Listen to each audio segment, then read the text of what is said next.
तो बायो का पेपर बिल्कुल सर पे आ गया है और कोई भी तैयारी नहीं है। तो आज हम लोग तैयार करेंगे sexual reproduction in flowering plant से लेकर ह्यूमन हेल्थ एंड डिजीज़ तक पूरे जो इंपॉर्टेंट टॉपिक है सभी को कवर किया जाएगा, जिनके आने के चांसेस बहुत ज़्यादा रहते हैं। ठीक, मैं 100% श्योरिटी के साथ तो नहीं कह सकता, बट जिनकी एकदम ही तैयारी नहीं है वो इस वीडियो को ज़रूर देख सकते हैं और शेयर कर सकते हैं, ताकि उनके साथ साथ उनके और दोस्तों का भी भला हो सके। ठीक है ना। सबसे पहले एंथर के डायग्राम से स्टार्ट करेंगे। एंथर के डायग्राम में टोटल 4 लेयर होती हैं। सबसे पहले होती है एपिडर्मिस, फिर होती है एंडोथीशियम। एंडोथीशियम के बाद होती है मिडिल लेयर्स, यानी मोर देन 1 लेयर्स होंगी। ये सबसे पहले है एपिडर्मिस, फिर है एंडोथीशियम, फिर है मिडिल लेयर्स। मिडिल लेयर्स पे ध्यान देना, ये मल्टीपल लेयर्स होती है, एक से ज़्यादा लेयर्स होती है। और बाद में डेंस न्यूक्लियस वाला डेंस साइटोप्लाज्म वाला और मल्टी न्यूक्लिएटेड होता है तुम्हारा टैपिटम का लेयर। ये बाहर की 3 लेयर एंथर के प्रोटेक्शन के लिए होती है, और ये अंदर की जो लेयर होती है टैपिटम की, वो नरिशमेंट प्रोवाइड करती है डेवलपिंग पॉलन ग्रेन को। इसी के अंदर, यानी कि ये जो तुम्हारा टैपिटम है, ये टैपिटम जिस घेरे को बनाता है इसी को बोलते हैं माइक्रोस्पोरेंजिया। ठीक है ना। इस घेरे का नाम होता है माइक्रोस्पोरेंजिया। एक एंथर में ऐसे टोटल 4 माइक्रोस्पोरेंजिया होते हैं, और एक एंथर का जो कंप्लीट डायग्राम होता है वो बाइलोब्ड, और प्रत्येक लोब के पास 2 थीका होती है। यानी कि ये बाइलोब हो गए, 2 लोब हो गए इनके, और इन 2 लोबों के पास 2 थीका होती है। ये तुम्हारा फिलामेंट है। ठीक है ना। ये एंथर का कंप्लीट डायग्राम है। उसके बाद हम लोग बात करेंगे पॉलिनेशन के बारे में। पॉलिनेशन क्या होता है, देखो इस एंथर के अंदर पॉलन ग्रेन का फॉर्मेशन होता है। ठीक है ना।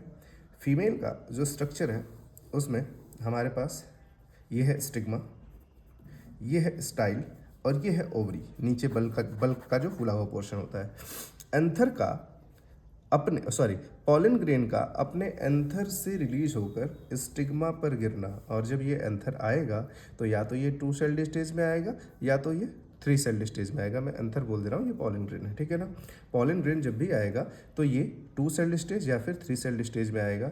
अगर 2 सेल्ड स्टेज में है तो एक वेजिटेटिव है, एक जेनरेटिव है। अगर 3 सेल्ड स्टेज में है तो 2 हमारी जेनरेटिव होंगी और एक वेजिटेटिव होगी। तो पॉलिनेशन सिंपली पॉलन ग्रेन का एंथर से निकलकर स्टिग्मा पर गिरना। अब तुमसे पूछेगा कि पॉलिनेटिंग एजेंट के बेसिस पर पॉलिनेशन क्या है और पॉलन ग्रेन के सोर्स के बेसिस पर पॉलिनेशन क्या है। तो सबसे पहले सोर्स के बेसिस पर एक होता है ऑटोगैमी, एक होता है गाइटिनोगैमी, और एक होता है जीनोगैमी। ठीक है ना। ऑटोगैमी मतलब अपने ही फ्लावर से, ठीक है ना, अपने ही फ्लावर से अपने ही फीमेल को पॉलिनेट करना, यानी कि अपने ही मेल से अपने ही फीमेल को पॉलिनेट कर देना, ये होता है ऑटोगैमी। ठीक है ना। ऑटोगैमी के बाद जो गाइटिनोगैमी है, उस गाइटिनोगैमी में प्लांट सेम रहेगा बट 2 डिफरेंट फ्लावर रहेंगे, ये आपस में पॉलिनेशन कर लेंगे। ऑटोगैमी में जो फ्लावर रहेगा वो बिल्कुल सेम रहेगा, यानी अपने ही फ्लावर पे अपना ही पॉलन ग्रेन गिरेगा। जो गाइटिनोगैमी होगा उसमें प्लांट सेम रहेगा, और जो जीनोगैमी रहेगा उसमें प्लांट ही डिफरेंट रहेगा। तो ये तो बात हो गई हमारी कि पॉलन ग्रेन कहाँ से आ रहा है, इसके बेसिस पर हमने पॉलिनेशन बता दिया। इसके बाद पॉलिनेटिंग एजेंट के बेसिस पर अगर हम बात करेंगे तो पॉलिनेशन होते हैं 3 तरीके के। ठीक है ना। एक होंगे वाटर, एक होगा विंड, और एक होगा एनिमल। ठीक है ना। वाटर पॉलिनेटेड केवल 30 जनरा में होता है, बहुत रिस्ट्रिक्टेड होता है। एबायोटिक पॉलिनेशन के ये दोनों टाइप होते हैं, और बायोटिक पॉलिनेशन का ये टाइप होता है। सबसे पहले वाटर पॉलिनेशन की बात करते हैं तो सभी के सभी वाटर में रहने वाले प्लांट वाटर पॉलिनेटेड नहीं होते। सबसे पहली तो ये बात। दूसरी बात, अगर फ्रेश वाटर पूछेगा तो वेलिसिनेरिया एंड हाइड्रिला, ये 2 हो जाते हैं। अगर मैराइन वाटर पूछेगा तो जॉस्टेरा हो जाएगा। ठीक है ना। विंड पॉलिनेशन में तुम्हारा ज़्यादातर मोनोकॉट, मेज का एग्जांपल ले सकते हैं, ग्रास का एग्जांपल ले सकते हैं, और भी बहुत सारे वेराइटीज़ हैं। सबसे पहले हम इनके कुछ कैरेक्टरिस्टिक्स बता देते हैं, उससे कंफर्म हो जाएगा। जितने भी वाटर पॉलिनेटेड प्लांट या फिर विंड पॉलिनेटेड प्लांट हैं, इनके पास नेक्टर नहीं होगा, इनके पास कलर नहीं होगा, इनके पास कोई भी स्मेल नहीं होगी, क्योंकि एबायोटिक चीज़ों को अट्रैक्ट करने के लिए कोई भी एक्सटर्नल मीडियम की रिक्वायरमेंट नहीं होती है। There pollination is chance. ठीक है ना। ये चांस पर बेस्ड होते हैं, हुआ तो हुआ, नहीं तो जैसे है राम। ठीक है ना। जबकि बायोटिक पॉलिनेटर जो होते हैं, यानी कि एनिमल से जो होते हैं, उनके प्लांट नेक्टर वाले होंगे, कलर्ड होंगे, उनमें स्मेल भी होगी, क्योंकि जिंदा चीज़ों को लालच देके अट्रैक्ट किया जाता है और इनमें पॉलिनेशन की श्योरिटी बहुत ज़्यादा होती है, यानी कि पॉलिनेशन आसानी से हो सकता है, ठीक है ना। साथ ही साथ अगर एनिमल पॉलिनेटर में पूछे तो सबसे बड़ी पॉलिनेटर जो होती है हमारी बीज होती हैं, यानी कि मधुमक्खियाँ होती हैं। बाकी मैमल्स भी पॉलिनेशन करा सकते हैं, लिजर्ड भी पॉलिनेशन करा सकती है, और भी डिफरेंट डिफरेंट टाइप के ऑर्गेनिजम्स पॉलिनेशन करा सकते हैं, ठीक है ना। इसके बाद हम बात करेंगे डबल फर्टिलाइजेशन को लेकर। डबल फर्टिलाइजेशन, जिसको हिंदी में द्विनिषेचन की प्रक्रिया बोलते हैं, बहुत ही ज़्यादा इंपॉर्टेंट क्वेश्चन बन जाता है। ये सबसे पहले हम बना लेंगे एम्ब्रायोसाइक का डायग्राम। किसी भी एक तरफ हम चैलाजल एंड को बना देते हैं, किसी भी एक तरफ माइक्रोपाइलर एंड को बना देते हैं। ये हमारी पोलर न्यूक्लियाई, ठीक है ना। इनके बीच में हम सेल वॉल लगा देंगे, ये हो गई पोलर सेल्स, हमारी ये एग हो गए। अब होगा क्या, बेसिकली हम छोटे छोटे दो डायग्राम से समझाने की कोशिश करते हैं, ठीक है ना। सबसे पहले इस डायग्राम की बात करें, यहाँ पॉलन ग्रेन गिरा, पॉलन ग्रेन सेट होने के बाद पॉलन ट्यूब का फॉर्मेशन करेगा। यहाँ मान लो प्लेसेंटा है, प्लेसेंटा से फ्यूनिकल, फ्यूनिकल से ये ओव्यूल, ओव्यूल के अंदर ये एम्ब्रायोसाइक, ठीक है ना। यहाँ पे जब ये पॉलन ग्रेन अपना पॉलन ट्यूब लेके आएगा तो ये माइक्रोपाइलर एंड से आएगा किधर, सिनर्जिड में, ठीक है ना। सबसे पहले ये सिनर्जिड सेल में घुसेगा, जो कि हमारी प्रेजेंट होती है माइक्रोपाइलर एंड पे, ठीक है ना। सिनर्जिड में घुसने के बाद पॉलन ग्रेन यहीं पे रुक जाएगा। रुकने के बाद दो मेल गैमेट्स रिलीज हो जाएंगे इसमें, और ये दो मेल गैमेट के साथ ये जो वेजिटेटिव सेल आ रही है ना, ये वेजिटेटिव सेल इसके अंदर नहीं जाती है, यहीं रुक जाती है। उसके बाद एक पॉलन ग्रेन जाके मिलेगा एग से मिलने की प्रोसेस को बोलेंगे फर्टिलाइजेशन। इस फर्टिलाइजेशन से जाइगोट का फॉर्मेशन होगा, ठीक है ना। और दूसरा वाला जो ये एग जाएगा, ये पोलर सेल से मिलेगा। तो यहाँ पे ये ट्रिपल फ्यूजन हो रहा है, क्योंकि N+N+N तीन सेल्स आपस में अटैच हो रही हैं, N+N+N। इसी वजह से इस प्रोसेस को बोलते हैं ट्रिपल फ्यूजन, यानी कि मेल के एक गैमेट का पोलर न्यूक्लियाई से मिलना ट्रिपल फ्यूजन कहलाएगा। और यहाँ पे फर्टिलाइजेशन की प्रोसेस 1 और 2 ये 2 बार हो रही है, इस वजह से इस प्रोसेस को बोलते हैं डबल फर्टिलाइजेशन, ठीक है ना। मोस्ट इंपॉर्टेंट इवेंट होता है ओनली एंजियोस्पर्म का, एंजियोस्पर्म को ही फ्लावरिंग प्लांट बोलते हैं, ठीक है। इसके बाद हम बात करेंगे कुछ ऐसी बेसिक चीज़ें हैं जिन पे लोगों का ध्यान नहीं जाता। सबसे पहले पार्थिनोकार्पी क्या है, ठीक है। हम जानते हैं कि आफ्टर फर्टिलाइजेशन जो ओवरी होती है वो फ्रूट बनाती है, जो ओव्यूल होता है वो सीड बनाता है, और जो जाइगोट होता है वो एम्ब्रायो में कन्वर्ट होता है। लेकिन ऐसे फ्रूट जो बिना फर्टिलाइजेशन की प्रोसेस के बन जाते हैं उनको बोलते हैं पार्थिनोकार्पिक फ्रूट, जस्ट लाइक बनाना, ठीक है ना। बनाना जो होता है उसमें फर्टिलाइजेशन की रिक्वायरमेंट नहीं होती, और इसी वजह से बनाना में सीड भी नहीं पाया जाता, यानी सीडलेस फ्रूट अगर बनाना हो तो बिना फर्टिलाइजेशन के ये प्रोसेस होती है। और इसका बेस्ट एग्जाम्पल क्या है, बनाना है, ठीक है ना। पार्थिनोकार्पी में फर्टिलाइजेशन की प्रोसेस नहीं होती है। ओवरी फ्रूट बनाएगा आफ्टर फर्टिलाइजेशन, ओव्यूल सीड बनाएगा आफ्टर फर्टिलाइजेशन, जाइगोट एम्ब्रायो बनाएगा after fertilisation. But parthenocarpic fruit में फर्टिलाइजेशन नहीं होता है, तो ओवरी तो फ्रूट बना लेती है ड्यू टू ग्रोथ हार्मोन के एक्शन की वजह से। लेकिन ओव्यूल की प्रेजेंस होते हुए भी सीड का फॉर्मेशन नहीं होता, क्योंकि फर्टिलाइजेशन नहीं हुआ है, ठीक है ना। तो ऐसे फ्रूट ऑब्वियस सी बात है एम्ब्रायो का फॉर्मेशन भी नहीं करेंगे, यानी कि इनसे बच्चे पैदा नहीं किए जा सकते। इसके बाद आता है एपोमिक्सिस, ठीक है ना। एपोमिक्सिस ग्रोथ हार्मोन का ही एक्शन है। अगेन ये क्या करता है, सीड विदाउट फर्टिलाइजेशन बनाता है, और सीड विदाउट फर्टिलाइजेशन का मतलब ये हुआ नो चेंज इन वेराइटी, क्योंकि सेक्सुअल रिप्रोडक्शन से वेराइटी का चेंज होता है, ठीक है ना। एपोमिक्सिस सीड विदाउट फर्टिलाइजेशन बनाने का तरीका है, यानी बिना निषेचन की प्रक्रिया के बीज बनेगा, और इसमें कोई भी जेनेटिक चेंज नहीं होगा, बिकॉज ये एक एसेक्सुअल रिप्रोडक्शन, अलैंगिक जनन की तरह व्यवहार करता है, और जीन में चेंज आना सेक्सुअल रिप्रोडक्शन का बिहेवियर होता है, ठीक है ना। उसके बाद पॉली एम्ब्रॉयनी की बात करते हैं। अब देखो भाई, ये हमारा एम्ब्रायोसाइक है, यहाँ पे हमारे सिनर्जिड और एग के फर्टिलाइजेशन से केवल एक ही एम्ब्रायो बन रहा है। हम हार्मोनल चेंज करके अगर यहाँ पे मल्टीपल एग रख देते हैं और मल्टीपल पॉलन ट्यूब का फॉर्मेशन करा के इनका फर्टिलाइजेशन करा देते हैं, तो एक ही एम्ब्रायोसाइक के अंदर एक से ज़्यादा एम्ब्रायोज का फॉर्मेशन हो जाएगा, जिसकी वजह से एक ही सीड से मल्टीपल प्लांट्स का ग्रोथ होने लग जाएगा। तो ये खेती किसानी के लिए बहुत अच्छा है कि अगर हमने एक बीज फेंका तो उस एक बीज से 3 से 4 पौधे जनरेट हो सकते हैं। अगर 1-2 पौधे खराब भी हो गए तो ये सीड 100% प्लांट का फॉर्मेशन करके देती है। ये इसका बेनिफिट होता है क्रॉप फील्ड में, या फिर जो हमारे किसान भाई हैं उनके लिए बहुत ही बेनिफिशियल हो जाता है ये, ठीक है ना। इसके बाद हम बात करेंगे ह्यूमन रिप्रोडक्शन से लेके सबसे पहले ह्यूमन रिप्रोडक्शन में कुछ डायग्राम्स बहुत इंपॉर्टेंट होते हैं, उन पे हम चर्चा कर लेते हैं, ठीक है ना। सबसे पहले फीमेल के रिप्रोडक्टिव ऑर्गन का डायग्राम। तो फीमेल के रिप्रोडक्टिव ऑर्गन के डायग्राम में बहुत सारे लोग वेजाइना बना देते हैं। वेजाइना बनाना बिल्कुल गलत बात है बेटा। रीज़न क्या है? नहीं, वो गलत बात नहीं है, ठीक। रीज़न क्या है कि वो प्राइमरी सेक्स ऑर्गन नहीं होता फीमेल का। फीमेल का प्राइमरी सेक्स ऑर्गन होता है हमारा ओवरी, ठीक है ना। सबसे पहले हम ओवरी बनाएंगे। ये हमारी ओवरी हो गई। ये यहाँ पे जो होती हैं फिम्बरी होती हैं, इनको बोलते हैं इन्फंडेबुलम। ये हो गया हमारा थोड़ा सा फूला फूला होता है, इसको बोलते हैं एम्पुला, और ये रीजन होता है इस्थमस का, ठीक है ना। इस्थमस के बाद हमारा ये जो यूट्रस की वॉल्व होती है, ये ओवरी हो गई। ओवरी के भी दो पार्ट, कोई भी हमारे पास सॉलिड ऑर्गन है तो उसको दो पार्ट में काटते हैं। आउटर को बोलते हैं कॉर्टेक्स, इनर को बोलते हैं मेडुला, ठीक है ना। इसके बाद यहाँ यूट्रस की बात कर लेते हैं। यूट्रस में हमारा सबसे पहले जो होता है ये पेरिमेट्रियम हो गया। ये मसल्स की बनी होती है मायोमेट्रियम। मायो मसल से रिलेटेड कोई भी चीज़ हो मसल से रिलेटेड अगर है तो उसको मायो का नाम देते हैं, ठीक है ना। यहाँ पे मायोमेट्रियम प्रेगनेंसी के टाइम में सबसे ज़्यादा यही फूलती है, ठीक है।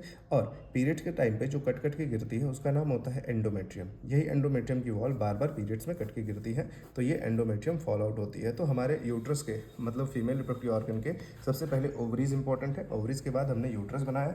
यूट्रस के बाद ये होती है हमारी सर्वाइकल कैनाल, और सर्वाइकल कैनाल के बाद पाई जाती है vagina. Cervical canal plus vagina ये दोनों मिलकर बनते हैं बर्थ कैनाल, ठीक है ना। ये हो गया। उसके बाद स्पर्म का स्ट्रक्चर मतलब स्पर्म का डायग्राम भी बहुत ज़्यादा इंपॉर्टेंट होता है, ठीक है ना। स्पर्म के डायग्राम में सबसे पहले एक हेड बना सकते हैं जिसमें न्यूक्लियस रखना है हमें, ठीक है ना। उसके बाद ये नेक रहेगा जहाँ पे सेंट्रियोल रहेंगे। उसके बाद ये मिडिल पीस रहेगा जहाँ पे माइट्रोकॉन्ड्रिया होंगे, और उसके बाद ये बड़ी सी टेल बन जाएगी, ठीक है ना। टेल स्विमिंग के लिए रिस्पॉन्सिबल है। इसके ऊपर हम एक एक्रोसोम रख देंगे इसके मुंडी के ऊपर, और इन सब के ऊपर प्लाज्मा मेम्ब्रेन चढ़ा देंगे। प्लाज्मा मेम्ब्रेन इनका प्रोटेक्शन करेगी। इस हेड के अंदर हमारा न्यूक्लियस होगा जो डिलीवर होगा। यह न्यूक्लियस एन वाला होगा, ठीक है ना, यानी कि हाफ क्रोमोसोमल नंबर होगा इसका, ठीक है ना, यानी कि हैप्लॉइड होगा ये। इस स्पर्म की हर एक पार्ट के बारे में थोड़ा सा जिक्र कर लेते हैं। स्पर्म का जो हेड है उस पर होता है एक्रोसोम। एक्रोसोम के अंदर हाइड्रोलिटिक एंजाइम होते हैं जो एग के डिफरेंट लेयर्स को ब्रेक करने का काम करता है। एज यू नो न्यूक्लियस का काम क्या होता है? जेनेटिक मटेरियल डिलीवर करना। यहाँ पे जो सेंट्रियोल होता है वो सेल डिवीजन के लिए बहुत ज़्यादा रिस्पॉन्सिबल होता है। एनिमल सेल में इसकी प्रेजेंस होनी चाहिए। ये है माइट्रोकॉन्ड्रिया। ये माइट्रोकॉन्ड्रिया का जो पूरा का पूरा बैंड होता है ये इस पूंछ को एनर्जी देने का काम करता है, क्योंकि ये पूंछ जो है इसी की हेल्प से ये स्पर्म स्विम करके जाएगा। उसके बाद ह्यूमन एग का डायग्राम देख लेते हैं। ह्यूमन एग का डायग्राम ये है। इसके अंदर न्यूक्लियस रहा। न्यूक्लियस के बाद ये जोना पेलोस्टा की लेयर रहेगी। जोना पेलोस्टा की लेयर के बाद ये रहेंगी हमारे सेल्स ऑफ करोना रेडिएटा, ठीक है ना। ये सेल्स ऑफ करोना रेडिएटा, यहीं पे हम फंक्शन भी बता देते हैं। ये जो एक्रोसोम का काम होता है ये इसी सेल्स ऑफ करोना रेडिएटा और जोना पेलोस्टा को तोड़ने का होता है। इसी वजह से एक एक के ऊपर कम से कम 200 से 300 मिलियन स्पर्म रिलीज किए जाते हैं, ताकि एक्रोसोम के एक्शन से ये जो प्रोटेक्टिव लेयर है एग की वो ब्रेक डाउन हो सके, ठीक है ना। इसके बाद हम बात करेंगे मेंस्ट्रुअल साइकिल के बारे में। फीमेल के अंदर बहुत ही यूनिक इवेंट होता है मेंस्ट्रुअल साइकिल। इसको समझने के लिए सबसे पहले हमको ओवेरियन हार्मोन, पिट्यूटरी हार्मोन, ये दोनों चीज़ों को समझना पड़ेगा। ओवेरियन हार्मोन हमारे होते हैं ईस्ट्रोजन एंड प्रोजेस्टेरॉन, ठीक है ना, ईस्ट्रोजन एंड प्रोजेस्टेरॉन। जबकि हमारे पिट्यूटरी हार्मोन होते हैं LH एंड FSH, ठीक है ना। LH को बोलते हैं ल्यूटिनाइजिंग हार्मोन, FSH को बोलते हैं फॉलिकुलर स्टिमुलेटिंग हार्मोन। ईस्ट्रोजन और प्रोजेस्टेरॉन का भी अपना अपना काम होता है, ठीक है ना। सबसे पहले इसको ग्राफ से समझते हैं। हर एक फीमेल की जो मेंस्ट्रुअल साइकिल होती है वो नियरली 28 डेज की होती है। किसी की आगे पीछे हो सकती है, इसके पीछे बहुत ज़्यादा लोड लेने की ज़रूरत नहीं है।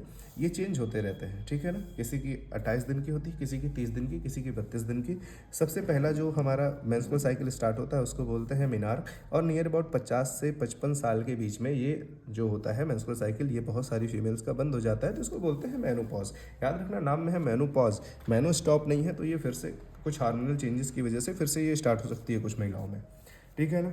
बात करेंगे सबसे पहले स्टार्टिंग के 5 दिन के पीरियड को बोलते हैं ब्लीडिंग पीरियड, क्योंकि यहाँ से ब्लड का रिलीज होता है, ब्लड का रिसाव होता है। फीमेल की जो एंडोमेट्रियम होती है, फीमेल की ये जो एंडोमेट्रियन लाइन होती है यही कट कट के वेजाइना के थ्रू बाहर निकलती है, ठीक है ना। तो पहले दिन को बोलते हैं 1 से 5 दिन होता है हमारा ब्लीडिंग पीरियड। 1 से 5 दिन क्या होगा? Bleeding period.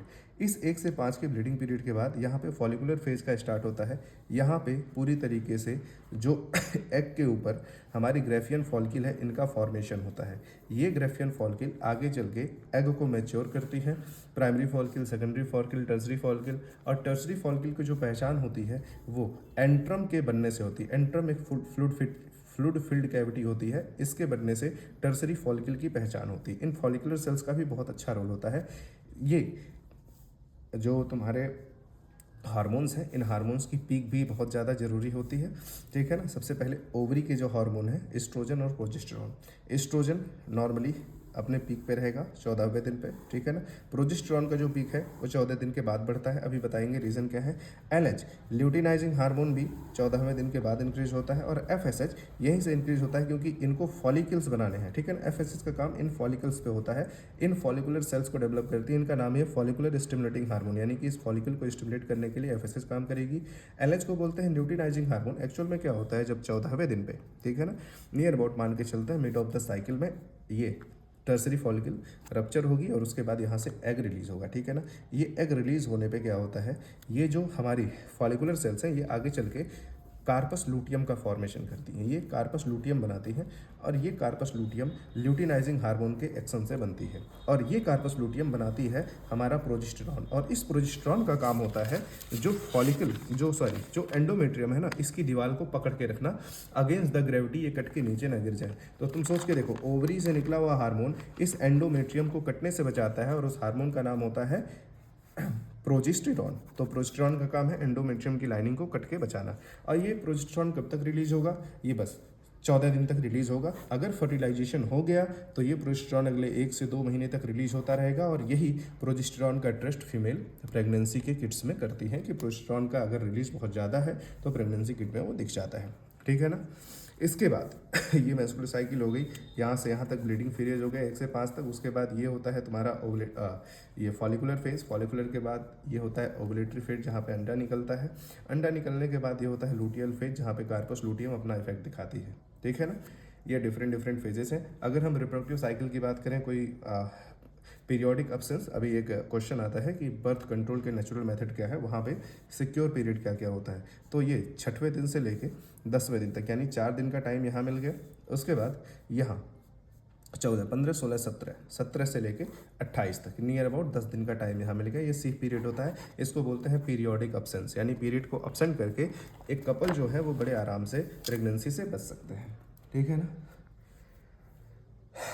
ये तो हो गया हमारा ह्यूमन रिप्रोडक्शन। इस ह्यूमन रिप्रोडक्शन के बाद हम आते हैं अगले टॉपिक में अगला टॉपिक है हमारा बर्थ कंट्रोल का नेचुरल मेथड, ठीक है ना। सबसे पहले बर्थ कंट्रोल के टोटल 3 नेचुरल मेथड होते हैं। एक को बोलते हैं लैक्टेशनल एमिनूरिया। बर्थ कंट्रोल यानी कि बच्चा पैदा होने से रोकना, या फिर फीमेल यानी कि कोई मैरिड कपल है तो वो बच्चा नहीं चाह रहे हैं तो उसी को बोलते हैं बर्थ कंट्रोल, कि हम अनप्रोटेक्टेड सेक्स कर रहे हैं, यानी कि बिना किसी दवा के, बिना कॉपर टी लगाए, बिना कॉन्डोम का यूज़ किए हम चाह रहे हैं कि हमारा बच्चा ना हो। तो उस कंडीशन में क्या क्या किए जा सकते हैं, 3 टोटल रीज़न होते, मतलब 3 टोटल तरीके होते हैं। पहला है लैक्टेशनल एमिनूरिया, दूसरा है पीरियोडिक अब्सेंस और तीसरा है विड्रॉल, ठीक है ना। ये 3 टोटल मेथड्स हैं। पहला मेथड्स हम बताएंगे लैक्टेशनल एमिनूरिया का क्या है, कि जब माँ बच्चे को डिलीवर करती है, जब कोई बच्चा डिलीवर हो गया मान लीजिए, तो उस कंडीशन में 3 से 6 महीने तक जब वो अपने बच्चे को दूध पिलाती है तो कोई भी ओवुलेशन नहीं होता, अंडा रिलीज नहीं होता है, कोई भी पीरियड्स स्टार्ट नहीं होते, तो बड़े आसानी से प्रेगनेंसी के कोई चांसेस ही नहीं बनते हैं। उसके बाद ये पीरियोडिक अब्सेंस की बात करते हैं। तो ये रहा पीरियोडिक अब्सेंस, जो हमने यहाँ पे 4 दिन बताए और यहाँ पे जो 10 दिन बताए। इन दिन में ये सेक्स कर सकते हैं, शारीरिक संबंध बना सकते हैं। जबकि इस 10 से लेके 17 दिन तक अगर ये पीरियड को अब्सेंट कर दें, यहाँ पे कोई भी शारीरिक संबंध ना बनाए, या फिर बना रहे हैं तो कॉन्डोम या फिर दूसरे मेथड्स का इस्तेमाल कर सकते हैं, ठीक है ना। बाकी यहाँ पे कोई रिस्क नहीं, यहाँ पे कोई रिस्क नहीं। इसको बोलते हैं प्रेगनेंसी के अकॉर्डिंग रिस्क पीरियड, ठीक है ना। ये कंट्रोवर्शियल टॉपिक है, यहाँ पे कभी भी शारीरिक संबंध नहीं बनाना चाहिए, यानी कि ब्लीडिंग पीरियड में शारीरिक संबंध बनाने से फीमेल के यूटेराइन कैंसर के चांसेस और साथ ही साथ बहुत सारे इन्फेक्शन के चांसेस बढ़ जाते हैं, ठीक है ना। उसके बाद विड्रॉल क्या है, विड्रॉल इज अ मेथड, ठीक है ना। ये एक ऐसा मेथड है जिसमें मेल को जब फील होता है कि स्पर्म इजैकुलेट होने वाला है तो वो क्या करता है, अपने पेनिस को वेजाइना से विड्रॉल कर लेता है और स्पर्म को बाहर गिराता है। तो ये 3 तरीके हो गए जिसमें कोई भी इफेक्ट नहीं लगता, फीमेल को किसी भी तरीके से कोई हार्म नहीं है, कोई नुकसान नहीं है, और इनके फेल्योर के चांसेस बहुत ज़्यादा होते हैं, ठीक है ना। फेल्योर मतलब इन चांसेस के फेल होने के चांसेस ज़्यादा होते हैं, प्रेगनेंसी हो सकती है कंसीव अगर इन मेथड से चला जाता है तो, ठीक है। इसके बाद बधियाकरण यानी कि स्टरलाइजेशन क्या होता है। 2 तरीके के स्टरलाइजेशन होते हैं, एक होता है वासक्टमी और एक होती है ट्यूबेक्टमी, ठीक है ना। वास डिफरेंस पाया जाता है मेल में, ये मेल का टेस्टिस हो गया, मेल के टेस्टिस से स्पर्म लेके जाता है वास डिफरेंस। कौन सा? Vas deferens. इस वास डिफरेंस, ये पाइप है, ठीक है ना, इसमें से स्पर्म जाना है तो क्या करेंगे, पाइप को कट करेंगे, इधर फोल्ड करके बांध देंगे, इधर फोल्ड करके बांध देंगे। तो अगर वासक्टमी कर रहे हैं तो वासक्टमी होगी मेल में, क्योंकि वास डिफरेंस का जो पाइप होता है वो मेल में पाया जाता है। एक तरफ के टेस्टिस में नहीं, दोनों तरफ के टेस्टिस में करेंगे। और ट्यूबेक्टमी, जैसे कि फीमेल का ये फैलोपियन ट्यूब है, ठीक है, फीमेल का ये फैलोपियन ट्यूब है, तो क्या करते हैं, दोनों साइड से फैलोपियन ट्यूब को काट देते हैं।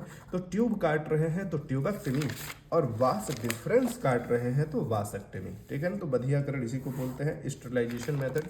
इसके बाद प्रेगनेंसी होने के चांसेस बिल्कुल 0 हो जाते हैं, लेकिन फिर भी कोई चाहे तो आर्टिफिशियल तरीके हैं अभी भी प्रेगनेंसी को जारी रखने के लिए। इसकी रिवर्सिबिलिटी बहुत पुअर होती है, एक बार कराने के बाद दोबारा इस बच्चा पैदा करने की कामना बिल्कुल ही ख़त्म हो जाती है, चांस ख़त्म हो जाते हैं कि यहाँ से अब बच्चा पैदा होने का चांस नहीं है। फिर भी बहुत सारे तरीके हैं जिनसे ये काम हो सकता है। इसके बाद STD क्या है?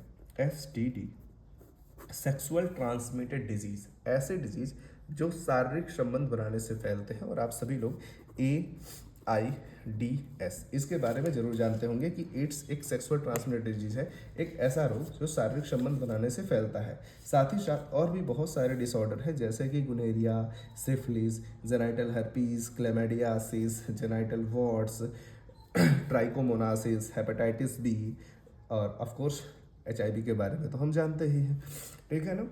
तो ये सारे के सारे सेक्सुअल ट्रांसमिटेड डिजीज हैं, ऐसे डिजीज जो शारीरिक संबंध बनाने से फैलते हैं, ठीक है ना। शारीरिक संबंध बनाने से फैलने का ये बिल्कुल मतलब नहीं है कि आप अपने सिंगल पार्टनर के साथ शारीरिक संबंध बना रहे हैं तो उससे फैलेंगे। यहाँ पे बहुत सारी चीज़ें होती हैं, जैसे ब्लड का ट्रांसफ्यूज़न किसी से कराना, इन्फेक्टेड इंजेक्शन लगवा लेना, या फिर दाढ़ी बनवाते समय कहीं कट लगने के बाद उसको इग्नोर कर देना, या फिर वेश्यावृत्ति करना। वेश्यावृत्ति का मतलब किसी दूसरी महिला के साथ शारीरिक संबंध बनाना। इन कारणों से ये सेक्सुअल ट्रांसमिटेड डिजीज होती हैं। अगर आप एक रिलेशनशिप में हैं, आपका पार्टनर बिल्कुल किसी और से फिजिकल कांटेक्ट में नहीं है, ठीक है ना, तो आपको STDs के खतरे नहीं होते, ठीक। तो STD को लोग बहुत ज़्यादा डिफरेंट वे में देखते हैं कि STD गंदा है, ज़्यादातर गंदगी से ही फैलता है, बट ज़रूरी नहीं कि हर बार STD जो होती है वो गंदगी से ही फैले, ठीक है ना। बहुत सारे रीजंस हो सकते हैं, जैसे हमने बताया अभी ब्लड का ट्रांसफ्यूज़न हो गया। मान लीजिए अचानक से किसी को एक्सीडेंट हुआ और किसी ने ब्लड डोनेट कर दिया, उसको भी नहीं पता था कि हमको STD है, और वो अगले पर्सन में ट्रांसफ़र हो जाएगी, ठीक है ना। इसके बाद हम बात करेंगे इनफर्टिलिटी के बारे में। आज का सबसे ज़्यादा एक तरीके से कहा जाए तो चर्चा में रहने वाला टॉपिक होता है इनफर्टिलिटी, यानी कि बांझपन। एक महिला या फिर एक दंपत्ति की बात करें जो अपने बच्चों को जन्म नहीं दे पाते, बहुत 1 साल तक, 1 साल 2 साल अनप्रोटेक्टेड सेक्स करेंगे, किसी भी तरीके की कोई दवा नहीं, कोई कॉन्डोम नहीं, कोई कॉपर्टी नहीं, उसके बाद भी अगर उनके बच्चे पैदा नहीं हो रहे हैं तो उसको बोलते हैं इनफर्टिलिटी। इनफर्टिलिटी में हमारे पास बहुत ज़्यादा टॉपिक NCERT कवर करती है। सबसे पहले ART की बात करेंगे, ठीक है ना। ART असिस्टेड रिप्रोडक्टिव टेक्नोलॉजी, ऐसी टेक्नोलॉजी जो रिप्रोडक्शन को असिस्ट करती है, यानी कि रिप्रोडक्शन को बढ़ावा देती है कि भाई चलो ठीक है, तुम बच्चे नहीं पैदा कर पा रहे तो टेक्नोलॉजी की मदद से हम उस चीज़ को सफल बना देंगे, ठीक है ना। ART में सबसे पहले आता है IVF, in vitro fertilisation. In vitro fertilisation क्या होता है कि हम लैब में, यानी कि कोई भी प्रॉब्लम हो रही हो, हम क्या करेंगे, फर्टिलाइजेशन लैब में ही पॉसिबल करा देंगे, ठीक है ना। और इसी के अंदर एक टेक्नोलॉजी आती है ET, जिसको बोलते हैं एम्ब्रायो ट्रांसफ़र टेक्निक, ठीक है ना। बहुत सारे शॉर्ट फॉर्म हैं, बहुत सारे इसके नियर अबाउट 10 के आसपास इसके शॉर्ट फॉर्म हैं, जिनके सभी फुल फॉर्म हम डिस्कस करेंगे। Assisted reproductive technology, in vitro fertilisation और ET embryo transfer. Assisted reproductive technology के अंदर ये सारी की सारी चीज़ें आती हैं, ठीक है ना। इसमें सबसे पहले बात करेंगे टेस्ट ट्यूब बेबी प्रोग्राम के बारे में, ठीक है ना। टेस्ट ट्यूब बेबी क्या है? टेस्ट ट्यूब बेबी में बेसिकली क्या होता है, हम ट्यूब के अंदर बेबी नहीं बना रहे होते, बस फर्टिलाइजेशन की प्रोसेस लैब में इन विट्रो फर्टिलाइजेशन करा देते हैं टेस्ट ट्यूब बेबी में, ठीक है ना। इसके बाद हम या तो gift ZIFT zygote intrafallopian transfer, अब हमें पता है कि हमारा जो फीमेल का ये फेलोपियन ट्यूब ये होता है, ठीक है, ये हमारा फीमेल का फेलोपियन ट्यूब है। जब जाइगोट 8 सेल से कम का होगा, यानी कि जो जाइगोट है इसके अंदर 8 सेल या फिर 8 से कम सेल होंगे, तो उनको हम फेलोपियन ट्यूब में ट्रांसफर करते हैं, तो उसको बोलते हैं, उस प्रोसेस को बोलते हैं gift zygote intra fallopian transfer. और अगर ये जाइगोट हमारा 8 सेल से ज़्यादा का हो गया तो हम उसको यूट्रस के अंदर ट्रांसफ़र करेंगे। यहाँ पे हम दिखा देंगे, तो अगर हमारा जाइगोट 8 सेल या फिर उससे नीचे है तो हम उसको इन जगहों पे कहीं भेजेंगे, जिसको बोलते हैं gift zygote intra fallopian transfer, क्योंकि फेलोपियन ट्यूब में डाल रहे हैं। और जो होता है IUT इंट्रा यूट्राइन ट्रांसफर, वो 8 सेल से ज़्यादा का जाइगोट होगा तो उसको यूट्रस में भेजेंगे। यानी कि दोनों ही प्रोसेस सेम है, एक को फेलोपियन ट्यूब में भेजा जा रहा है और एक को यूट्रस में भेजा जा रहा है, ठीक है ना। इसके बाद हमारा आता है गिफ्ट। अब कोई ऐसी फीमेल है जिसकी ओवरी गैमेट नहीं बना पा रही, यानी कि जिसकी ओवरी अंडे नहीं बना पा रही, इस कंडीशन में क्या करेंगे, तो उसके किसी रिलेटिव से, जैसे उस महिला की कोई सिस्टर है या फिर कोई और है जो एग डोनेट कर सकता है, तो उसके एग को एम्पुला में ला के, मतलब एम्पुला में ट्रांसफ़र करके, उसका जो मेल होगा यानी कि हस्बैंड होगा, उससे बोलेंगे कि आप क्वाइटस करिए और स्पर्म को पाथ दीजिए जाने के लिए यहाँ पे, तो स्पर्म अपने पाथ से जाएगा और फर्टिलाइजेशन की प्रोसेस हो जाएगी। उसके बाद अगर ऐसा कुछ होता है कि सारी की सारी प्रोसेस बिल्कुल ठीक है, सब कुछ नॉर्मल है, बट स्पर्म के अंदर इतनी कैपेसिटी नहीं है कि वो एग को फर्टिलाइज कर सके, या फिर उसको एजोस्पर्मिया की कंडीशन हो गई, ऐसे कंडीशन में हम क्या करते हैं, इंजेक्शन लगाते हैं स्पर्म के अंदर और एक स्पर्म के न्यूक्लियस को डायरेक्टली ट्रांसफ़र कर देते हैं ICSI की हेल्प से। ICSI इसको बोलते हैं इंट्रासाइटोप्लाज्मिक स्पर्म इंजेक्शन, ठीक है ना। अब सब कुछ हो रहा है, बट मेल जो होता है, मेल का जो पेनिस है बेसिकली, वो क्या कर रहा है, इम्पोटेंट है। इम्पोटेंट इन द सेंस कि वो इरेक्टाइल कंडीशन में नहीं आ सकता, उसकी जो ये साइनस वाली पाइप्स है, ठीक है ना, कार्पस कैवर्नोसा वाली जो पाइप है ये खराब है, तो उस कंडीशन में मेल का जो पेनिस होता है वो इरेक्टाइल कंडीशन में नहीं आ सकता। तो हम क्या करते हैं, इस मेल के स्पर्म को एक डिब्बे में कलेक्ट करेंगे, इसको इंजेक्शन में भरेंगे और फीमेल की जो वेजाइना है उसके अंदर इंजेक्शन से ही स्पर्म को ट्रांसफ़र कर देंगे, तो उसको बोलते हैं artificial insemination, AI artificial insemination, ठीक है ना। इसके बाद होता है IUI इंट्रा यूटेराइन, नहीं, हाँ ठीक है, IUT की बात हो गई, ठीक है, बाकी कुछ नहीं, ये इतना हमारा कवर करता है ये टॉपिक, ठीक है ना। आर्टिफिशियल इंसेमिनेशन की बात हो गई, असिस्टेड रिप्रोडक्टिव टेक्नोलॉजी की बात हो गई, इन विट्रो फर्टिलाइजेशन की बात हो गई, एम्ब्रायो ट्रांसफ़र की बात हो गई, इंट्रासाइटोप्लाज्मिक स्पर्म इंजेक्शन की बात हो गई, और इंट्रा यूट्राइन इंसेमिनेशन, ठीक है ना। आर्टिफिशियल इंसेमिनेशन वो भी इंट्रा यूट्राइन इंसेमिनेशन की तरह ही होता है, ठीक है ना। आर्टिफिशियल इंसेमिनेशन में हम क्या करेंगे कि वेजाइना में डाल देंगे स्पर्म को, और अगर हमारा IUI है यानी कि इंट्रा यूट्राइन इंसेमिनेशन, तो उसमें हम क्या करते हैं, स्पर्म को यूटेरस के अंदर डाल देंगे। ये दो फर्क हो गए हमारे, ठीक है ना। इसके बाद चलते हैं आगे। आगे है भैया हमारा मेंडल का, ठीक है ना, principle basis of inheritance, most important topic हो जाता है ये भी। इसमें सबसे पहले हमारा डाई हाइब्रिड क्रॉस आ जाएगा। डाई हाइब्रिड क्रॉस में हम क्या करेंगे, बेसिकली डाई हाइब्रिड क्रॉस एक ऐसा क्रॉस है जिसमें हम दो कैरेक्टर्स को लेके क्रॉस कराते हैं। मेंडल ने दो कैरेक्टर्स को लेके डाई हाइब्रिड क्रॉस कराया था, जिसमें इन्होंने capital R capital Y dominant, small r small y recessive, ये दो कैरेक्टर लिए। उसके बाद इनसे एक पॉसिबल गैमेट बनाए जिसमें R और Y, कैपिटल Y ये गैमेट बनेंगे, स्मॉल y ये पॉसिबल गैमेट्स बन जाएंगे, ठीक है ना। इन गैमेट्स का जब फर्टिलाइजेशन कराएंगे तो हमें पता है कि होमोलॉगस क्रोमोसोम आपस में एक साथ जाते हैं, तो कैपिटल R जाएगा स्मॉल r के साथ और कैपिटल Y जाएगा स्मॉल y के साथ। अब इसके बाद जो गैमेट्स बनेंगे वो बनेंगे मेंडल के independent law of independent assortment, ठीक है ना। इंडिपेंडेंट असॉर्टमेंट में कैपिटल R कैपिटल वाई के साथ भी जा सकता है, यानी कि कैपिटल आर कैपिटल वाई का गैमेट बनेगा। दूसरी कंडीशन में ये जो कैपिटल आर है ये स्मॉल वाई के साथ भी जा सकता है। तीसरी कंडीशन में ये जो कैपिटल स्मॉल आर है वो कैपिटल वाई के साथ जा सकता है। और अगले ही कंडीशन में ये जो स्मॉल आर है ये स्मॉल वाई के साथ भी जा सकता है। हमारे पास टोटल 4 तरीके के पॉसिबल गैमेट्स बनते हैं। उसके बाद हम इसको यूनिट स्क्वायर में रखेंगे। चारों के चारे गैमेट्स को एनसीईआरटी के अकॉर्डिंग ही रखते हैं ताकि हमारा जो आंसर है बिल्कुल सही आए। आंसर किसी भी तरीके से आप इन गैमेट्स को रखेंगे ऑलवेज सेम आएगा।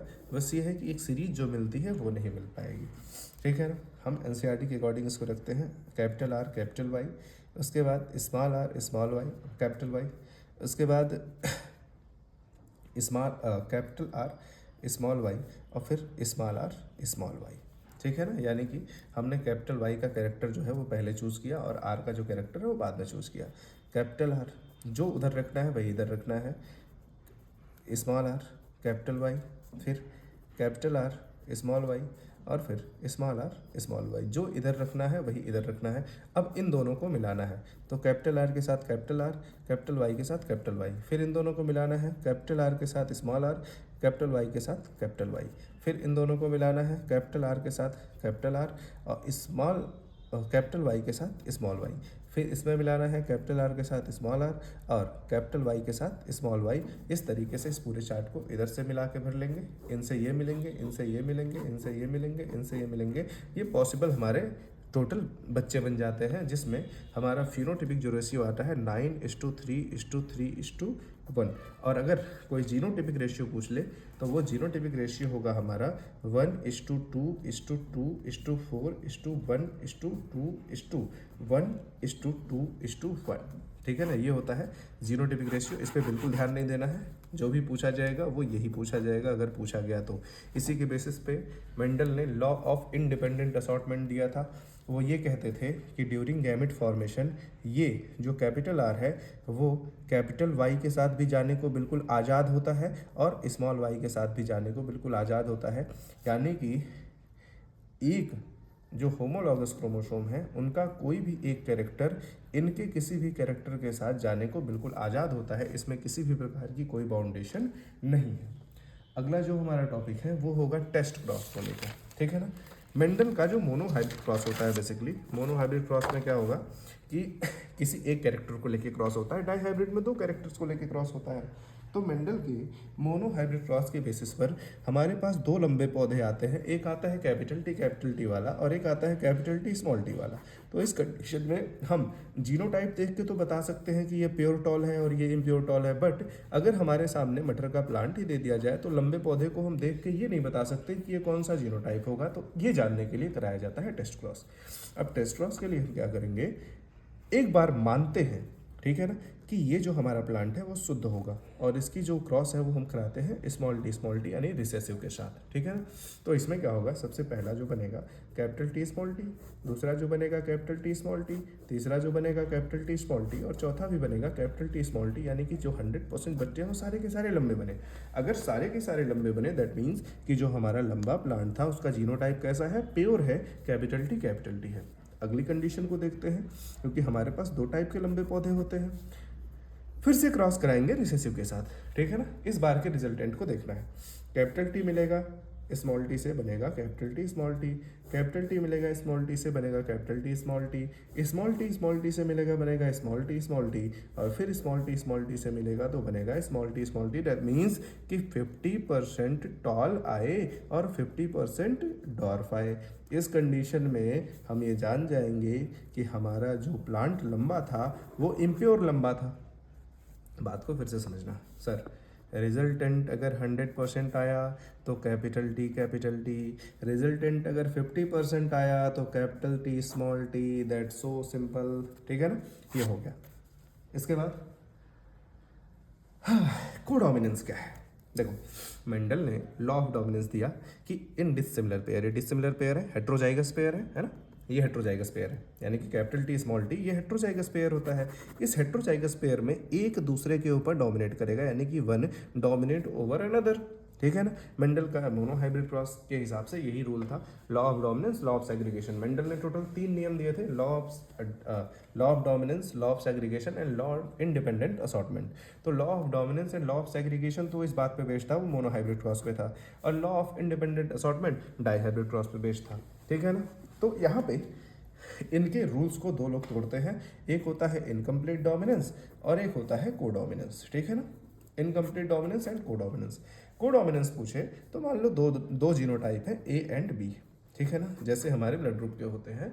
तो इनमें से ये होगा कि ना ए बी पे इफेक्ट दिखा पाएगा, ना बी ए पे इफेक्ट दिखा पाएगा। तो ये कहेंगे ऐसा है भाई, ना तुम आगे ना हम आगे, हम दोनों एक साथ इफेक्ट दिखाएंगे। और हमारे ह्यूमन का ब्लड ग्रुप जो ए बी है वो परफेक्ट एग्जाम्पल होता है कोडोमिनेंस का। साथ ही साथ कुत्तों के ऊपर हमने स्ट्रिप्स देखे होंगे कि फलाना कलर कुछ और है, फलाना कलर कुछ और है, कुछ और है। जेब्रा के ऊपर हमने स्ट्रिप देखी है, हमारी जो जर्सी गाय होती है उनमें भी हम स्ट्रिप देखते हैं, ब्लैक एंड वाइट की स्पॉट देखते हैं। ये सारे के सारे कोडोमिनेंस के एग्जाम्पल होते हैं। जबकि इनकम्प्लीट डोमिनेंस अगर पूछ लिया तो इनकम्प्लीट डोमिनेंस में स्नैपड्रैगन के फ्लावर जिसका नाम एंथ्रेनियम छपा होता है, उसको देख के हम कर लेंगे कि वाइट को मिलाया, रेड को मिलाया, और जो हमारा रिजल्टेंट आया वो पिंक आया, ठीक है ना।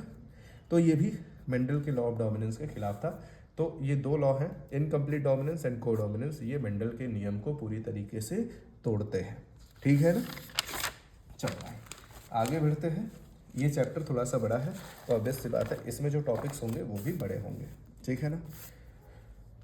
थॉमस हंट मॉर्गन का एक्सपेरिमेंट है। थॉमस हंट मॉर्गन ने ड्रोसोफिला मेलांजिस्टर नाम की फूगीवोरस फ्लाई, ये बेटा मधुमक्खी नहीं होती, ये सिंपल मक्खी होती है जो फलों को खाकर अपना जीवन यापन करती है, बहुत छोटी सी होती है। उन्होंने फूगीवोरस फ्लाई क्यों नहीं, क्योंकि छोटे एरिया में वो रहती हैं, एक वीक का रिप्रोडक्टिव साइकिल होता है, तो उनको जो भी रिजल्ट देखना होता है वो हफ्ते भर के अंदर मिल जाता है, बहुत ज़्यादा इंतजार नहीं करना पड़ता है, पालने के लिए बहुत ज़्यादा जहमत नहीं उठानी पड़ती, बहुत ज़्यादा खाना, बहुत ज़्यादा खर्चा भी नहीं होता, और कैरेक्टर्स जो होते हैं वो ईजिली ऑब्जर्वेबल होते हैं। इस वजह से थॉमस हंट मॉर्गन ने ड्रोसोफिला मेलांजिस्टर नाम की मक्खी को ही चुना अपने एक्सपेरिमेंट के लिए, ठीक है ना।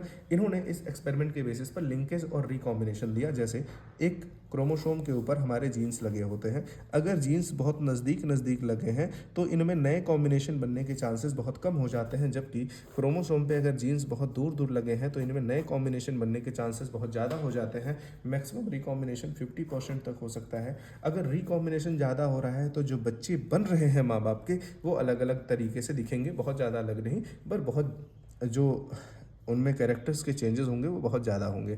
बट जहाँ पे लिंकेज बहुत ज़्यादा है वहाँ पे रिकॉम्बिनेशन कम होगा, और जो बच्चे बनेंगे वो ज़्यादातर पेरेंट के टाइप के बनेंगे, वो बहुत ज़्यादा एक दूसरे से डिफरेंट नहीं होंगे, ठीक है ना। तो लिंकेज और रिकॉम्बिनेशन का जो कॉन्सेप्ट था वो पूरी तरीके से थॉमस हंट मॉर्गन ने इस चीज़ को बता दिया, ठीक है ना।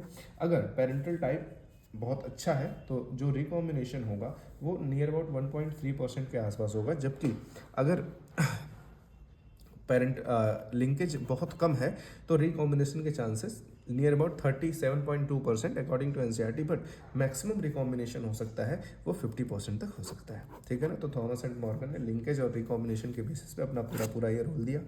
इसके बाद हम बात करेंगे सेक्स डिटर्मिनेशन के बारे में, ठीक है ना। तो ह्यूमन का सेक्स डिटर्मिनेशन या फिर किसी का भी सेक्स डिटर्मिनेशन जिसका सेक्स डिटर्मिनेशन जेनेटिक्स के बेसिस पर होता है, सिंपल सी बात है, हेट्रोजाइगस, जो हेट्रोजाइगस कंडीशन होगी आइदर वो मेल हो या वो फीमेल हो, डजेंट मैटर, जिसमें हेट्रोगैमेटी होगी सेक्स का डिटर्मिनेशन वही करेगा। जैसे ह्यूमन के कंडीशन में जो हेट्रोगैमेटी होती है एक्स एंड वाई ये मेल की होती है, जबकि एक्स एक्स यानी होमोगैमेटी जो होती है वो फीमेल की होती है। तो हम सबसे पहले ह्यूमन की बात करते हैं या फिर किसी की भी बात करें जिसमें भी हेट्रोगैमेटी होती होगी, उसका हमेशा जो कंडीशन आएगा वो 50-50% का आएगा। ये एक ट्रिक है कि जब भी रिजल्टेंट आएगा वो 50% मेल बनेंगे और 50% फीमेल बनेंगे, चाहे कुछ भी हो जाए, ठीक है ना। चांसेस यही होते हैं। जैसे ह्यूमन का करते हैं, ये रहा एक्स एक्स फीमेल, ये एक्स वाई मेल, ठीक है ना। सबसे पहले मिलाएंगे एक्स एक्स, दूसरा मिलाएंगे एक्स वाई, तीसरा मिलाएंगे एक्स एक्स और चौथा मिलाएंगे एक्स वाई। हमें पता है कि जो एक्स वाई होता है ये मेल का जीनोटाइप होता है, तो मेल डिसाइड कर सकता है कि लड़का होना है लड़की होना है, फीमेल के पास कोई भी चांसेस नहीं होता, क्योंकि मेल की हेट्रोगैमेटी है, मेल के पास एक्स और वाई दोनों है, तो मेल चूज करेगा कि लड़का होना है कि लड़की होनी है। लेकिन चूज ऐसे नहीं होता कि हम सोच लिए कि लड़का होना है तो लड़का होगा ना, जो गैमेट मिलेंगे फर्टिलाइजेशन के बाद वही बच्चा बनता है, नहीं तो फिर ऐसे दुनिया सोचते रहे, क्योंकि लोग फीटिसाइड यूज़ करते हैं, लड़कियों को मारते हैं, ठीक। हमारी माँ हमारी बहन भी लड़कियाँ ही हैं, है ना, तो वो मर जाएंगी तो फिर आप पैदा कैसे होगे। तो ये बात ध्यान में देनी है कि जेंडर इक्वलिटी होनी चाहिए, अगर हो रही है तो हर लेवल पे होनी चाहिए, है ना, किसी एक दो लेवल पे नहीं। कभी कभी हो सकता है आपको बुरा लगता हो कि अरे यार हम लाइन में खड़े हैं, लड़की आई पहले लेके चली गई, उनके जीवन में लाख समस्याएं, हम मजबूत बने हैं, हम उस चीज़ को झेल सकते हैं, ठीक है ना। तो कभी भी डिस्क्रिमिनेट नहीं करना चाहिए लड़का और लड़की में, अगर होता है तो ये बात गलत है, सोसाइटी इस चीज़ को इग्नोर करेगी। हो सकता है कुछ लोग गाली भी दे रहे होंगे कमेंट सेक्शन में, लेकिन कोई बात नहीं, ठीक है ना। चलो भाई, ये ह्यूमन का सेक्स डिटर्मिनेशन हो गया।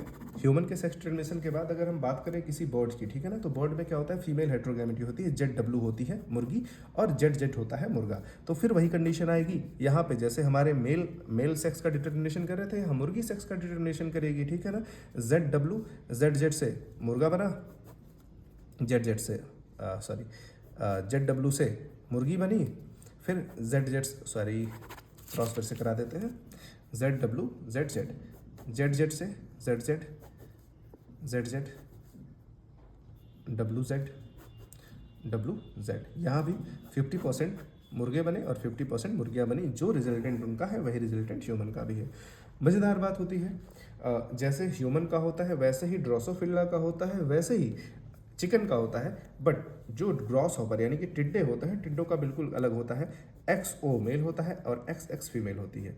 तो जिनके पास X गया वो फीमेल, जिनके पास XX गया वो फीमेल, जिनके पास XO गया वो मेल, जिनके पास XO गया वो मेल। हनी बी का जो सेक्स डिटर्मिनेशन होता है बहुत ही ज़्यादा आसान और बहुत ही ज़्यादा पूछे जाने वाला होता है, ठीक है ना। हनी बी यानी कि मधुमक्खी की बात करें, मधुमक्खी और ड्रोसोफिला मक्खी बिल्कुल अलग होती है बेटा, तो दोनों को कन्फ्यूज़ मत करना, दोनों को एक साथ जोड़ना मत, ठीक है ना। हनी बी की बात करें, जो फीमेल होती है उसके पास टोटल 32 क्रोमोसोम्स होते हैं, और जो मेल होता है उसके पास 16 क्रोमोसोम होते हैं, ठीक है ना, यानी कि 16 क्रोमोसोम होते हैं। यानी कि ये हैप्लॉइड लाइफ साइकिल जीता है और ये डिप्लॉइड लाइफ साइकिल जीती है। होता क्या है, फीमेल जब एग बनाएगी, हजारों एग बनाती है, लेकिन उन एग के क्या सीन होते हैं कि वो मियोसिस से बनते हैं। किससे? मियोसिस यानी अर्धसूत्री विभाजन से। जबकि मेल जब अपना स्पर्म बनाएगा तो वो माइटोसिस से बनाएगा, यानी समसूत्री विभाजन से बनाएगा। तो मेल 16 से 16 ही बनाएगा, जबकि फीमेल जो है ये 32 से 16 बनाती है। तो ये फीमेल के अंडे बन गए, मान लो हजारों अंडे बन रहे हैं, यहाँ पे भी लाखों स्पर्म निकल रहे होंगे 16 वाले।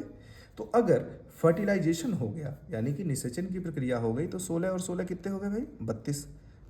तो ये 32 वाली बन गई फीमेल, ठीक है। जबकि ये मेल बिना फर्टिलाइजेशन की प्रोसेस से बढ़ता है, that is known as parthenogenesis, ठीक है ना। तो ये 16 वाला रह गया, यानी कि सर जो अंडा फर्टिलाइज नहीं हुआ वो मेल बनेगा, और जो फर्टिलाइज हो गया वो फीमेल बनेगी। सिंपल सी बात है कि हनी बी का सेक्स डिटर्मिनेशन पार्थिनोजेनेसिस की प्रोसेस से होता है। इस प्रोसेस में मेल का कोई बाप नहीं होता भाई। फर्टिलाइजेशन होगा तो ये फीमेल बनेगी, तो बाप तो इसका है, बट इसका कौन बाप है? इसकी केवल माँ होती है। हनी बी का कोई बाप नहीं होता अगर वो मेल है तो, ठीक है ना। टोटल 3 कैटेगरी होती है। एक होते हैं ड्रोन, ठीक है ना, मेल जो होते हैं उन्हीं को कहा जाता है ड्रोन। और फीमेल में वर्कर फीमेल होती है और एक क्वीन होती है। क्वीन सिंगल होती है एक छत्ते में, ठीक है ना, और वर्कर बहुत ज़्यादा पाई जाती है, ड्रोन भी बहुत ज़्यादा पाए जाते हैं, ठीक है ना। इस मधुमक्खी की छत्ते में ड्रोन की जो जिंदगी होती है एकदम झंड होती है, ठीक है ना। अगला है हमारा सिकल सेल एनीमिया, ठीक है ना। सिकल सेल एनीमिया को हसियाकार एनीमिया के नाम से भी जाना जाता है। सिकल सेल एनीमिया हमारी हसियाकार एनीमिया है, जो एक sex link autosomal recessive disorder है। ऑटोसोमल क्या होता है भाई? हमारे पास टोटल कितने क्रोमोसोम होते हैं? 23 पेयर, जिसमें से 22 पेयर हमारे ऑटोसोम्स होते हैं और एक पेयर जो होता है वो सेक्स क्रोमोसोम होता है। तो ऐसा कोई भी डिसऑर्डर जो इन 22 जोड़ियों में हो तो इनको बोलते हैं ऑटोसोमल डिसऑर्डर, और कोई अगर इन पर हो तो इनको बोलते हैं सेक्स लिंक डिसऑर्डर, ठीक है ना। तो ये ऑटोसोमल है, यानी कि यहाँ पे सेक्स का कोई भी पहलू काम नहीं आएगा। ये बोथ मेल एंड फीमेल दोनों ही चाइल्ड्स को इफेक्ट करेगी, है ना। ये मेल और फीमेल दोनों ही चाइल्ड को इफेक्ट करेगा। सेक्स लिंक डिसऑर्डर जो होता है उसमें हम रेशियो मिलाते हैं, बट ऑटोसोमल डिसऑर्डर में कोई भी रेशियो नहीं होता, ठीक है ना। यहाँ पे मेल और फीमेल इक्वली इफेक्टेड होते हैं, ठीक है ना। अब देखो ये कंडीशन कैसी है, इनको बोलते हैं मेंडेलियन डिसऑर्डर, क्योंकि ये मेंडल के मोनोहाइब्रिड क्रॉस को बड़े मजे से फॉलो करते हैं। मेंडल का मोनोहाइब्रिड क्रॉस वही मीटर वाला, capital T capital T capital T small T वाला, ठीक है ना। यहाँ पे क्या होता है, जो नॉर्मल जीनोटाइप होता है वो होता है HbA। कौन सा? HbA, ये नॉर्मल जीनोटाइप है। यहाँ पे जो कैरियर भी होगा, कैरियर इन द सेंस जिसको डिजीज पूरी तरीके से ना हो बट वो डिजीज को कैरी करता हो, जैसे HbA और HbS, ये कैरियर होता है। और कंप्लीट जो डिजीज होते हैं वो होते हैं HbS, ये कंप्लीट डिजीज वाले जीनोटाइप है, ठीक है ना। होता क्या है एक्चुअल में इस डिसऑर्डर में, होगा क्या कि नॉर्मल कंडीशन में इनकी हीमोग्लोबिन का जो शेप होता है वो बाइकॉनकेव होता है। हम साइड से देखते हैं तो हमारी जो हीमोग्लोबिन है वो बाइकॉनकेव है, ठीक है ना। लेकिन जब स्ट्रेस हो, stress in the sense low oxygen concentration, जब O2 की कंसंट्रेशन लो होती है तो इस आरबीसी का जो शेप है वो चेंज हो जाता है हंसियाकार में, यानी कि हंसिया जैसा हो जाता है, सिकल जैसा हो जाता है। ऐसा होता है क्यों है, सोच के देखो। ये एक पॉइंट म्यूटेशन का एग्जाम्पल है। होगा क्या, जो हमारी mRNA बनती है, ठीक है ना, जो mRNA बनेगा उस mRNA के कोड में चेंज होगा। नॉर्मल जो हमारा जीनोटाइप है वो होगा GAG, ठीक है ना। नॉर्मल जीनोटाइप GAG है mRNA पे, ठीक है। बस एक चेंज होता है, GAG की जगह हो जाएगा GUG, और इस कंडीशन से जो प्रोटीन बननी चाहिए थी हमारी GLU वो हो जाएगी VAL, और इस कंडीशन में जो हीमोग्लोबिन की पूरी क्वालिटी होती है वो लो ऑक्सीजन कंसंट्रेशन में ख़राब हो जाती है। ऐसे लोगों को हैवी वर्क्स नहीं करना चाहिए, बहुत ज़्यादा भागा दौड़ी नहीं करनी चाहिए। हीमोफीलिया की बात करें, haemophilia sex link recessive disorder होता है, ऐसा डिसऑर्डर जो इन एक्स क्रोमोसोम्स पर डिपेंडेंट होता है। मेंडेलियन डिसऑर्डर क्यों बोला गया, जरा इसके क्रॉस करा को हम, इसके मतलब क्रॉस को हम करा के देखते हैं कि एक्चुअल में इनका क्या रिजल्टेंट होता है। जैसे टोटल 4 केस बनते हैं किसी भी मेंडेलियन डिसऑर्डर पे। सबसे पहले हम करते हैं फीमेल को कैरियर, मेल बिल्कुल प्योर। इस कंडीशन में जो फीमेल बनेगी वो कैरियर बनेगी, जो मेल बनेगा वो डिजीज्ड बनेगा, ठीक। जो फीमेल बनेगी वो कैरियर बनेगी, सॉरी, इसमें फीमेल बिल्कुल प्योर होगी और इससे जो मेल होगा वो भी बिल्कुल प्योर होगा। क्यों? क्योंकि फीमेल कैरियर थी। तो इसमें 25% जो बच्चे हैं मेल हैं बेसिकली, ठीक, मतलब टोटल बच्चों में से 25% अफेक्टेड होंगे, 25% कैरियर होंगे। केवल मेल की बात करें तो 50% मेल इफेक्टेड है, 2 मेल बने हैं तो 50% मेल इफेक्टेड। फीमेल की बात करें तो 50% फीमेल कैरियर होंगी, फीमेल कोई भी अफेक्टेड नहीं होगी। रिसेसिव डिसऑर्डर की यही खास बात होती है कि वो अपना प्रभाव नहीं छोड़ते हैं। पहली कंडीशन हो गई फीमेल कैरियर थी, दूसरी कंडीशन हो गई कि फीमेल को डिजीज्ड बनाते हैं, ठीक है ना, और मेल को प्योर रखते हैं। इस कंडीशन में पहली जो मेल बनी वो फीमेल बनी वो कैरियर, मेल जो बना वो डिजीज्ड, फीमेल जो बनी वो कैरियर, और मेल जो बना वो डिजीज्ड। यानी कि यहाँ पे अगर रेशियो की बात करें तो 100% जो मेल होंगे वो डिजीज्ड होंगे, ठीक है। 50% बच्चों की बात करें तो वो डिजीज्ड होंगे, 50% बच्चे कैरियर होंगे, और अगर फीमेल की डिजीज्ड की बात करें तो फीमेल जो होगी वो डिजीज्ड नहीं होगी, लेकिन 100% जो फीमेल है वो कैरियर होंगी। इस कंडीशन में अगली कंडीशन लेते हैं कि फीमेल बिल्कुल प्योर है और मेल जो है उसको डिजीज्ड है। इस कंडीशन में किसी को कोई प्रभाव नहीं पड़ेगा। फीमेल जो होगी वो कैरियर केवल हो सकती है, फीमेल कैरियर हो सकती है, मेल को कुछ नहीं होगा। फीमेल कैरियर हो सकती है, मेल को कुछ नहीं होगा, मेल बिल्कुल प्योर निकल आएगा, ठीक है ना। यानी कि जब मेल रोगी होगा तो किसी भी बच्चे को इफेक्ट नहीं दिखाएगा। चलो दूसरी कंडीशन लेते हैं कि फीमेल कैरियर है और मेल जो है वो डिजीज्ड है।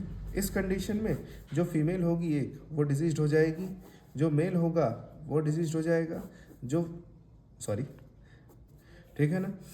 ये जो फीमेल बनेगी ये कैरियर बनेगी और ये जो मेल बनेगा वो डिजीज्ड बनेगा, सॉरी, ये जो मेल बनेगा बिल्कुल प्योर बनेगा, ठीक है ना। ये कंडीशन है हमारे पास, ये एक्स पे कोई डिजीज नहीं है तो ये बिल्कुल प्योर बनेगा, और इस एक्स से इस वाई का कोई लेना देना नहीं है। तो यहाँ पे एक फीमेल हमारी डिजीज्ड बनी, एक मेल डिजीज बना, एक फीमेल कैरियर बनी और एक मेल बिल्कुल प्योर बना।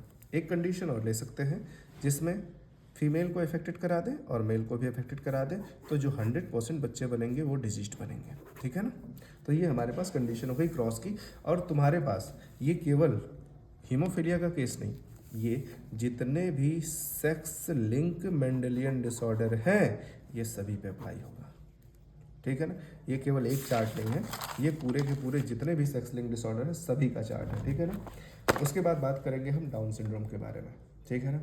डाउन सिंड्रोम लैंटन डाउन ने डिस्कवर किया था। ये एक क्रोमोसोमल डिसऑर्डर है, ठीक है ना। इससे पहले हमने जो पढ़ा वो मेंडेलियन डिसऑर्डर था, वो मेंडल के रूल्स को फॉलो करते हैं क्योंकि वो बच्चे पैदा कर सकते हैं, बट क्रोमोसोमल डिसऑर्डर वाले जितने भी पेशेंट्स होते हैं वो बच्चे पैदा नहीं कर सकते। तो ये लोग बच्चे नहीं पैदा करेंगे तो इनमें कोई भी क्रॉस हमें देखने को नहीं मिलता है, ठीक है ना। डाउन सिंड्रोम में देखो मेंडेलियन डिसऑर्डर और क्रोमोसोमल डिसऑर्डर में हम डिफरेंस बता देते हैं। मेंडेलियन डिसऑर्डर में मेंडल्स के रूल को फॉलो करते हैं ये लोग। इसमें क्या होगा कि लॉ ऑफ डोमिनेंस को फॉलो किया जाएगा, ठीक है ना। जबकि क्रोमोसोमल डिसऑर्डर में किसी भी तरीके से हम कुछ भी नहीं देख रहे होते हैं, ठीक है ना। क्रोमोसोमल डिसऑर्डर में हम कुछ भी नहीं देख रहे होते, जबकि मेंडेलियन डिसऑर्डर में मेंडल के रूल्स को हम देखेंगे, ठीक है। सबसे पहले आता है डाउन सिंड्रोम का topic. Down syndrome lentil down ने डिस्कवर किया था। इसमें क्या होता है 21वें जोड़ी की ट्राइसोमी हो जाती है, यानी कि जो ऑटोसोम होता है उसमें अगर हम बोलें कि ए ये नॉर्मल केस है तो ए ट्रिपल ए हो जाएगा, 21वें की ट्राइसोमी हो जाएगी, ठीक है ना। ये लैंटन डाउन ने 1866 में डिस्कवर किया। इस डिजीज़ में होता क्या है, सबसे पहले मान लो एक नॉर्मल हेड का साइज ये है तो सेट हेड की साइज छोटी हो जाए, मतलब इतनी छोटी नहीं लेकिन छोटी हो जाएगी, ठीक है ना। ये छोटा हो जाएगा, हेड का साइज जो है छोटा। उसके बाद जो पेशेंट है वो मेंटली रिटार्ड होगा, बुद्धि कम होगी, उसकी आंखें बड़ी बड़ी होंगी, मुंह थोड़ा सा खुला होगा और जीभ बाहर निकली होगी, लार टपक रही होगी, पाम्स जो है वो चौड़े चौड़े उसके हो जाएंगे। उसके बाद मेंटल रिटार्डेशन तो कम्प्लीटली एक टॉपिक इसमें है ही। साथ ही साथ इनके जो टेस्टिस या फिर ओवरी, मेल फीमेल दोनों में हो सकते हैं, तो टेस्टिस या फिर ओवरी ये फंक्शनल नहीं होंगे, ये काम नहीं करेंगे। इसके बाद हमारा है client-filter syndrome. Client-filter syndrome basically mail का डिसऑर्डर। ये क्या है, ऑटोसोम है तो मेल फीमेल दोनों में हो सकता है, कोई प्रॉब्लम नहीं, ठीक है ना। ये जो है मेल फीमेल दोनों में हो सकता है, ऑटोसोमल डिसऑर्डर है। इसके बाद हमारे पास दो डिसऑर्डर और आते हैं, एक आता है क्लाइंट-फिल्टर सिंड्रोम और एक आता है हमारे पास टर्नर सिंड्रोम, ठीक है ना। क्लाइंट-फिल्टर सिंड्रोम मेल के अंदर होने वाला सिंड्रोम है जिसमें मेल के एक्स वाई में एक एक्स और फिल्टर होकर चला आता है। अब एक एक्स और फिल्टर होकर आया तो ऑब्वियस सी बात है एक्स क्रोमोसोम फीमेलनेस के लिए जिम्मेदार होता है, फीमेल कैरेक्टर के लिए जिम्मेदार होता है। तो ये क्या करेगा, मेल के अंदर ब्रेस्ट का डेवलपमेंट करेगा, जस्ट लाइक कि एक मिनट बुक में हम दिखाई देते हैं, ठीक है। ये रहा, ये गाइनकोमेस्टिया का केस है जिसमें मेल की ब्रेस्ट डेवलप हो जाता है, ठीक है ना। मेल के अंदर ब्रेस्ट डेवलप होने की वजह से गाइनकोमेस्टिया का पूरा खेल होता है, ठीक है। इसके बाद हम बात करेंगे हमारा टर्नर सिंड्रोम के बारे में। ये फीमेल के अंदर होता है। नॉर्मल फीमेल के पास एक्स क्रोमोसोम होते हैं और यहाँ पे एक एक्स जो होता है वो टर्न हो जाता है, गुस्सा हो जाता है कि हम नहीं जाएंगे तुम्हारे साथ। उस कंडीशन में XO वाली फीमेल बनती है। इस फीमेल के अंदर फीमेल के ही कैरेक्टर कम होते हैं, यानी कि बहुत ज़्यादा कैरेक्टर देखने को नहीं मिलते। तो ये तीनों केस जो थे, इन तीनों केस में जो भी बच्चे बनेंगे वो आगे बच्चे पैदा नहीं कर सकते, लाइफ चलेंगी इनमें, लाइफ बढ़िया से चलती है, इन दोनों की लाइफ में कोई प्रॉब्लम नहीं होती। ये मेंटली रिटार्ड होता है, ये मेंटली रिटार्ड नहीं होते, ठीक है ना। आज बस इतना ही, कवर नहीं हो पाएगा ह्यूमन हेल्थ एंड डिजीज़ क्योंकि वीडियो हो जाएगी बहुत लंबी, वैसे भी 1 घंटे की बन चुकी है।